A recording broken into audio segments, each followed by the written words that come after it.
Kalau menurut Anda wajar, ya sah-sah saja. Anda punya pendapat, saya pun sama. Cuma bedanya, Anda yang nggak pernah mondok, nggak paham bagaimana rumitnya para ulama merumuskan hukum dari sebuah dalil. Sedangkan saya tahu itu sangat rumit. Makanya jika bagi Anda wajar, bagi saya enggak. Contoh, kenapa khamar diharamkan? Padahal Allah menyebutkan wa min thamaratin nakhili wal a'nabi tattakhiduna minhu sakaran wa rizqan hasana. Dari buah kurma dan anggur itu kamu membuat minuman yang memabukkan dan rezeki yang baik. Al-Quran sebut khamar itu rizki yang baik loh, rizqan hasana. Kok bisa dihukumi haram? Sekali lagi saya katakan ulama dalam merumuskan sebuah hukum gak sesederhana seperti yang Anda pikir. Mereka ambil dari berbagai dalil, meninjau secara bahasa, menilik asbabun nuzul dan wurudnya, seperti apa kualitas riwayatnya, bagaimana kaidah fikihnya, kudu ngerti nasih mansukh juga, dan lain-lain. Baru jadilah produk hukumnya. Sini saya jelaskan tentang khamar tadi, buat contoh aja.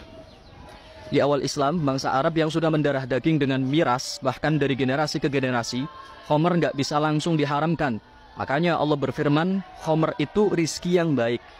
Lalu ketika Nabi ditanya lagi tentang khamar dan judi yang memang itu kebiasaan orang-orang Madinah, turun ayat, Yas'alunaka 'anil khamri wal maisir, qul fihima ithmun kabirun wa manafi'u lin-nasi wa ithmuhuma akbaru min naf'ihima. Mereka bertanya kepadamu tentang khamar dan judi. Katakanlah, pada keduanya terdapat dosa besar dan beberapa manfaat bagi manusia. Tapi dosanya lebih besar daripada manfaatnya. Ayat ini cuma sekedar memberi informasi tentang khamar. Ada baiknya, ada juga buruknya. Tapi belum ada larangan. Makanya masih banyak yang mabuk saat itu. Cuma para sahabat yang faham tentang rahasia makna ayat itu mulai menjauhi khamar meskipun nggak secara total. Lalu terjadi sebuah insiden ketika sahabat Abdurrahman bin Auf mengundang para sahabat untuk jamuan makan. Ternyata minuman yang disuguhkan adalah khamar. Maka semua mabuk. Saat datang waktu sholat, mereka sholat dalam keadaan mabuk. Sang imam pun salah dalam bacaan Qur'annya. Lalu turun peringatan kepada Nabi untuk disampaikan kepada para sahabat. Ya ayyuhalladzina amanu la taqrabus sholata wa antum sukara hatta ta'lamu ma taqulun. Wahai orang-orang yang beriman, janganlah mendekati sholat saat kamu mabuk, sampai kamu sadar apa yang kamu ucapkan. Maka para sahabat mulai memperhatikan waktu kalau mau mabuk. Jika mendekati waktu sholat, mereka nggak berani mabuk. Baru setelah semua tahap itu, para sahabat sudah mulai terbiasa menjauhi khamar, turun ayat yang secara tegas mengharamkannya. Ya ayyuhalladzina amanu innamal khamru wal maisir wal ansab wal azlam rijsum min amali syaitan fajtanibuh. Wahai orang-orang yang beriman, sesungguhnya minuman keras, berjudi, korban untuk berhala, dan mengundi nasib dengan anak tanah adalah perbuatan keji dan termasuk perbuatan setan, maka jauhilah. Perintah tegas.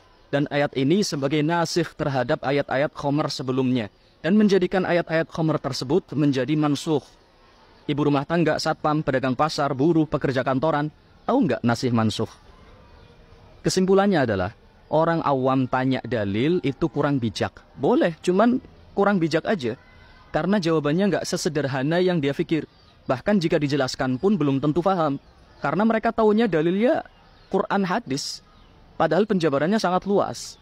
Lebih bijaknya, kalau mau tahu dalil, ya mondok. Bakal dikaji itu satu-satu. Tapi kan nggak semuanya bisa mondok. Yang nggak mondok aja nggak semuanya bakal paham. Awam seperti saya dan Anda cukup ngikut ulama. Imam Syafi'i, Hambali, Maliki, Hanafi, Asy'ari, Maturidi, Nawawi, Rafi'i, Ibnu Hajar, dan lainnya. Karena mereka yang punya kapasitas untuk kembali kepada Al-Quran dan hadis. Kita ngikut.